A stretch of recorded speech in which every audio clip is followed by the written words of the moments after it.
The fight against viral diseases continues.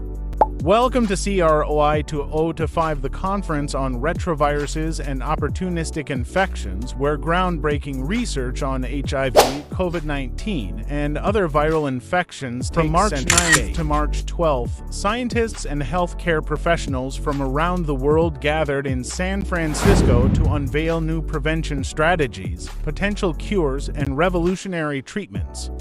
Trust me, there are major revelations you won't want to miss. So, what exactly is CROI? This is one of the most important scientific gatherings in the field of infectious diseases, focusing on chronic viral infections such as HIV, COVID-19, hepatitis C, and sexually transmitted infections. It's where top experts unveil groundbreaking studies and innovative treatment strategies that could change the future of medicine. This year's conference has been a game changer, and today we'll break down the most important discoveries, including a promising new HIV prevention injection, an emerging monthly PrEP pill, and shocking data on the risks of stopping HIV treatment in children. New data presented during the opening plenary revealed a staggering reality in 2024. Nearly 1 in 5 children under 1 year old who experienced a treatment interruption for HIV died. This shocking statistic, based on a review of over 500,000 children in US-funded PEPFAR programs, highlights the catastrophic risks of halting treatment. For young children with HIV, missing treatment isn't just dangerous, it can be deadly. With global funding cuts and increasing health crises, this data serves as a wake-up. We cannot afford to let these life-saving programs collapse. Imagine a world where you only need 1 shot per year to prevent HIV. Well, that future may be closer than we think. In an ongoing study, Renucing of Gilead Sciences revealed that an intramuscular injection of len delivers drug levels that are just as effective, if not better, than the 6-month subcutaneous injections that showed 100% efficacy in 2024. The best part, the new formulation is safe and well-tolerated. A Phase 3 study is expected to begin this year, and regulatory approvals could come as soon as 2027. Meanwhile, ViiV Healthcare is pushing forward with a 4-month injectable version of cabotegravir for PrEP, while the 2-month version is already being rolled out globally. We've known that event-driven PrEP works for men who have sex with men, but what about cisgender women?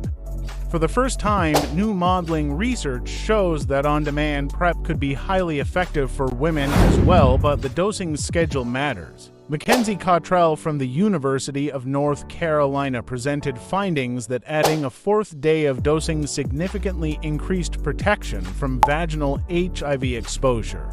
The 2-1-1-1 regimen, a 3-day protocol, provided 84% protection. The 2-2-2-2 regimen, a 4-day protocol, increased protection to 95%. While more studies are needed, this research could transform how women use PrEP, making prevention more accessible and flexible. And here's another potential breakthrough: a once-a-month oral pill for HIV prevention. Merck has been testing MK8527, and their latest research shows that a single monthly dose of at least 6 milligrams could provide over 90% protection against HIV.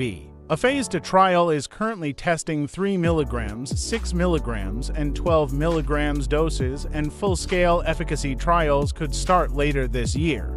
This could be a game changer for people who prefer a pill over injections but don't want the burden of daily medication.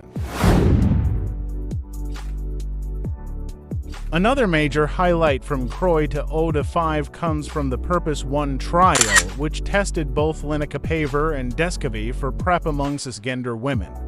The study found that when participants took at least 2 descovy pills per week, their risk of acquiring HIV dropped by 89%. This confirms what researchers have long suspected: when taken consistently, Descovy is an extremely effective HIV prevention tool. However, adherence is Flavia Kiwiwa, a lead researcher on the study, emphasized that nearly all new HIV cases in the trial happened due to low adherence. This reinforces the need for better education, support, and alternative PrEP options for those who struggle with daily pill taking. COVID-19 isn't making as many headlines, but the virus continues to evolve. Dr. Alex Seigel from the University of KwaZulu-Natal presented research on how COVID-19 mutates within individuals and evades immunity, concerns about long-term persistence and new variants. Long COVID remains a major issue, and researchers at CROI are working to understand why some people experience prolonged symptoms while others recover quickly. And here's something truly futuristic: AI is revolutionizing HIV treatment. A special session led by Julia Marcus from Harvard Pilgrim Healthcare Institute showcased how machine learning is being used to predict which patients are at risk of dropping out of HIV treatment. By analyzing massive datasets, AI can forecast viral load suppression in 21 African countries, helping doctors intervene before patients are lost to follow-up. As the conference wraps up, we're seeing exciting new antiviral breakthroughs, including ensitrelvir, a drug being tested to prevent COVID-19 transmission in households; BH3810109, a promising new treatment for virologically suppressed adults; doravirine, islatravir therapy, a potential next-generation HIV treatment. CROI 2025 isn't just another conference, it's a critical moment in the fight against infectious diseases. From potential HIV cures to AI-driven healthcare and groundbreaking prevention strategies, the medical world is evolving at an unprecedented pace. What do you think about these breakthroughs? Are we closer to ending HIV? Will AI revolutionize healthcare? Let us know in the comments below, and don't forget to like, subscribe, and hit the notification bell so you never miss an update on the latest in medical research and global health.